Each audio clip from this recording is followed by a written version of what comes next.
Ang sinasabi naman ng iba, kung si BBM ang mastermind, bakit siya ang nagpaimbestiga? Ito po ang sagot ko. Ang hindi po talaga naisip ni BBM at ni Martin Romualdez na babaha ng ganung klaseng baha ang Pilipinas. They did not anticipate the hand of God. That as a result na kalbo-kalbo na ang forest natin at ghost ang mga flood control projects ay bumaha ng todo, hindi lamang sa Metro Manila, o hindi sa ibang parte pa sa mga probinsya. Sa Bulacan na lamang ay paulit-ulit na pinondohan itong flood control projects.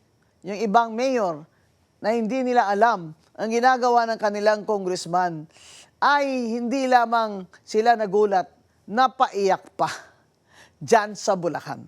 Kaya sinasabi ni Martin, hindi siya ang mastermind. Pero conspiracy ito, Martin eh. The act of one is the act of all.